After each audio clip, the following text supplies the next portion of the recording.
जय श्री कृष्णा। राधे राधे भक्त जनों, आज आप सुनेंगे महाशिवरात्रि की व्रत कथा। किसी समय वाराणसी के वन में एक भील रहता था। उनका नाम गुरु दिरहा था। वो वन्य प्राणियों का शिकार कर अपने परिवार का वो भरण पोषण करता था। एक बार शिवरात्रि के दिन वो शिकार खेलने वन में गया।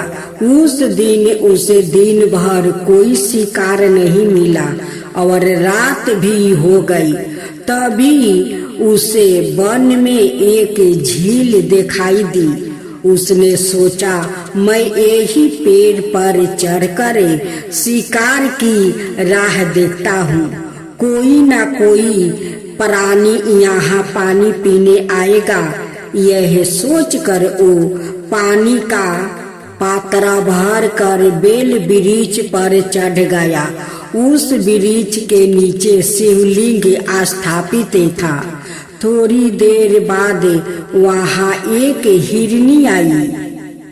गुरुदहे ने जैसे ही हिरनी को मारने के लिए धनुष पर तीर चढ़ाया तो बेलपत्र वृक्ष के पत्ते और जल शिवलिंग पर गिरे। इस प्रकार रात के प्रथम पहर में अनजाने में ही उनके द्वारा शिवलिंग की पूजा हो गई। तभी हिरनी ने उसे देख लिया और उसे पूछा कि तुम क्या चाहते हो। वो बोला कि तुम्हें मार कर मैं अपने परिवार का पालन करूंगा। यह सुनकर हिरनी बोली कि मेरे बच्चे मेरी राह देख रहे होंगे। मैं उन्हें अपनी बहन को सौंप कर लौट आऊंगी। हिरनी के ऐसा कहने पर शिकारी ने उसे छोड़ दिया। थोड़ी देर बाद उस हिरनी की बहन उसे खोजते हुए झील के पास आ गई। शिकारी ने उसे देखकर पुनः अपने धनुष पर तीर चढ़ाया। इस बार भी रात के दूसरे पहर में बेल वृक्ष के पत्ते वो जल शिवलिंग पर गिरे और शिव की पूजा हो गई। उस हिरनी ने भी अपने बच्चों को सुरक्षित स्थान पर रखकर आने को कहा। शिकारी ने उसे भी जाने दिया। थोड़ी देर बाद वहाँ एक हिरण अपनी हिरनी को खोजने आया। इस बार भी वो ही सब हुआ और तीसरे पहर में भी शिवलिंग की पूजा हो गई। वो हिरनी भी अपने बच्चों को सुरक्षित स्थान पर छोड़कर आने की बात कहकर वो चली गई। जब वह तीनों हिरनी वो हिरण मिले तो प्रतिज्ञाबद्ध होने के कारण तीनों शिकारी के पास आ गए। सबको एक साथ देखकर शिकारी बड़ा खुश हुआ और उसने फिर से अपने धनुष पर बाण चढ़ाया, जिससे चौथे पहर में पुण्य शिवलिंग की पूजा हो गई। इस प्रकार गुरुदहे दिन भर भूखा प्यासा रहकर वो रात भर वो जागता रहा और चारों पहर अनजाने में ही उसे शिव की पूजा हो गई और शिवरात्रि का व्रत संपन्न हो गया, जिसके प्रभाव से उसके पाप तत्काल ही भस्म हो गई। पुण्य उदय होते ही उसने सभी हिरणों को मारने का विचार त्याग दिया।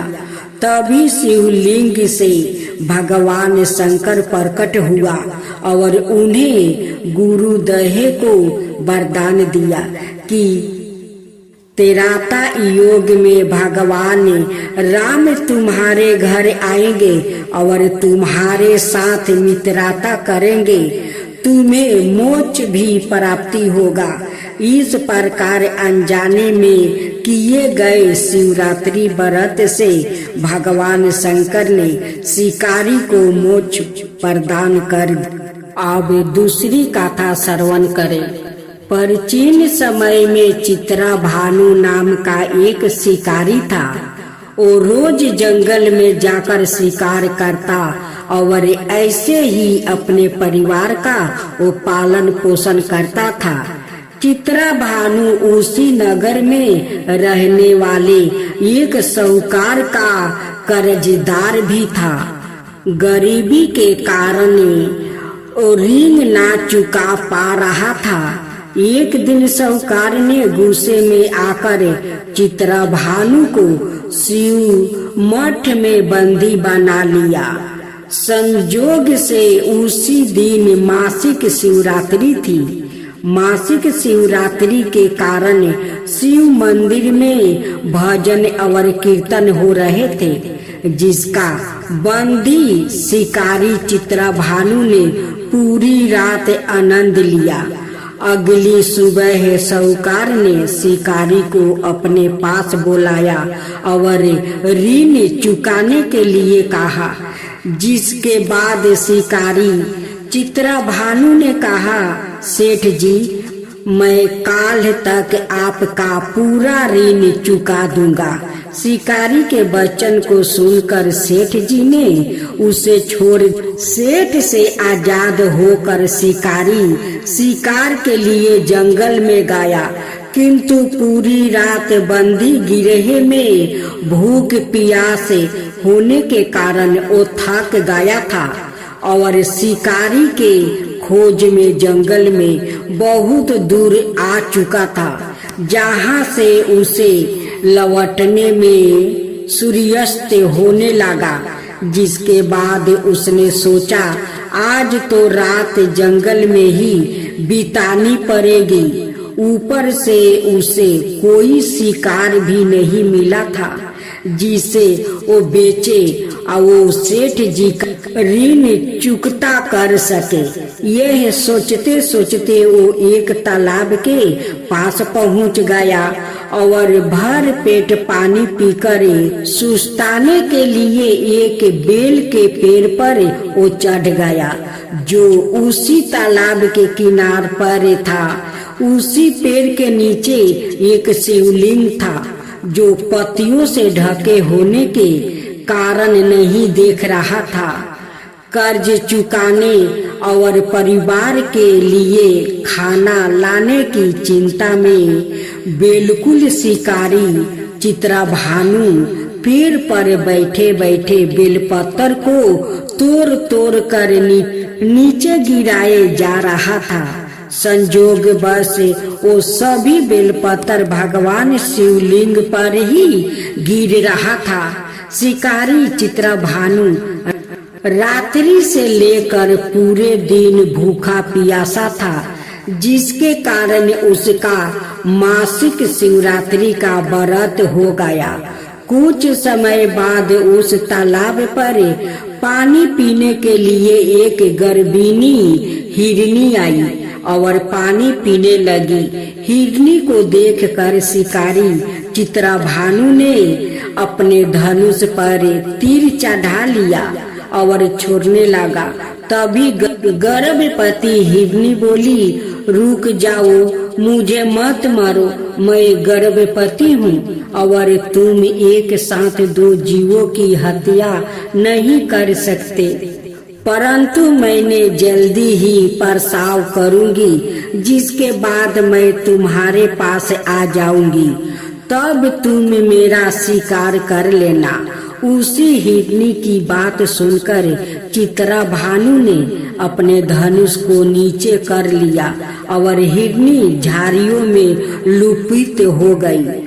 इस दौरान जब शिकारी ने अपने धनुष की परचंचा चढ़ाई और ढीली करी तो कुछ बेलपत्र टूटकर शिवलिंग के ऊपर गिर गया, जिसके कारण शिकारी के हाथों से प्रथम पहर की पूजा भी हो गई और कुछ समय बाद दूसरी हिरनी झरियों से निकली, जिसे देखकर शिकारी के खुशी का ठिकाना ही नहीं रहा। चित्रभानु ने उस हिरनी का शिकार करने के लिए फिर से धनुष उठाया और तीर छोड़ने लगा। तभी हिरनी बोली, हे शिकारी, आप मुझे मत मारो, मैं अभी ऋतु से निकली हूँ और अपने पति से बिछड़ गई हूँ। उसी को ढूंढती हुई मैं यहाँ तक आ पहुँची हूँ। मैं अपने पति से भेंट कर लूं, उसके बाद तुम मेरा शिकार कर लेना। यह कहकर वो हिरनी वहां से चली गई। इस दौरान शिकारी चित्रभानु 2 बार अपना शिकार खो दिया था, जिससे वो और चिंता में पड़ गया। उसे सेठ जी का ऋण चुकाने की चिंता हो रही थी। जब शिकारी ने दूसरी बार हिरनी का शिकार करने के लिए धनुष पर चंचा चढ़ाई तो फिर से कुछ बेलपत्र धनुष के टकराने के कारण टूटकर शिवलिंग के ऊपर गिर गया। ऐसे में पूजा का दूसरा पहर भी संपन्न हो गया। ऐसे में अर्धरात्रि बीत गई। कुछ समय बाद एक हिरनी अपने बच्चों के साथ तालाब पर पानी पीने के लिए आई। इस बार चित्रभानु ने बिना देर किए धनुष पर चंचा चढ़ाई और तीर को छोड़ने लगा। तभी वहाँ हिरनी बोली, हे शिकारी, आप मुझे अभी मत मारो, यदि मैं मर गई तो मेरे बच्चे अनाथ हो जाएंगे। मैं इन बच्चों को इनके पिता के पास छोड़ आऊं, जिसके बाद तुम मेरा शिकार कर लेना। उसी हिरनी की बात सुनकर शिकारी चित्रभानु जोर से हंसने लगा और कहा, सामने आए शिकार को कैसे छोड़ सकता हूँ? मैं इतनी भी मूर्ख नहीं हूँ। 2 बार मैंने अपना शिकार खो दिया है, अब तीसरी बार नहीं खोना चाहता। शिकारी की बात सुन हिरनी बोली, हे शिकारी, जिस प्रकार तुम्हें अपने बच्चों की चिंता सता रही है, उसी प्रकार मुझे अपने बच्चों की चिंता हो रही है। मैं इन्हें इनके पिता के पास छोड़कर वापस आ जाऊंगी, जिसके बाद तुम मेरा शिकार कर लेना। मेरा विश्वास करो। हिरनी की बात सुनकर शिकारी को याद आ गई और उसे जाने दिया। इसी प्रकार शिकारी के हाथों तीसरे पहर की पूजा भी हो गई। कुछ समय बाद मिर्ग वहां पर आया। उसे देखकर चित्रभानु ने फिर से अपना तीर धनुष उठाया और शिकारी की ओर छोड़ने लगा। तभी मिर्ग ने बीन मारता से बोला, हे शिकारी, यदि तुमने मेरे 3 पत्नियों और छोटे बच्चों को मार दिया है तो मुझे भी मार दो, क्योंकि उनके बिना मेरा इस दुनिया में कोई नहीं है। यदि तुमने उनका नहीं मारा है तो मुझे भी जाने दो, क्योंकि मैं उन 3 हिरनियों का पति हूँ और वो मेरी ही तलाश कर रही है। यदि मैं उन्हें नहीं मिला तो वो सभी मर जाएंगे। मैं उन सभी से मिलने के बाद तुम्हारे पास आ जाऊंगा, जिसके बाद तुम मेरा शिकार कर सकते हो। उस मिर्ग की बात सुनकर शिकारी को पूरी रात का घटना चक्कर समझ आ गया। मिर्ग ने शिकारी को कहा, मेरी 3 पत्नियां जिस प्रकार परण करके गई है, उसी प्रकार वो वापस आ जाएगी, क्योंकि वो तीनों अपने वचन की पक्की है। और यदि मेरी मृत्यु हो गई तो वो तीनों अपने धर्म का पालन नहीं करेगी। मैं अपने पूरे परिवार के साथ शीघ्र ही तुम्हारे सामने आ जाऊंगा। कृपा करके अभी मुझे जाने दो।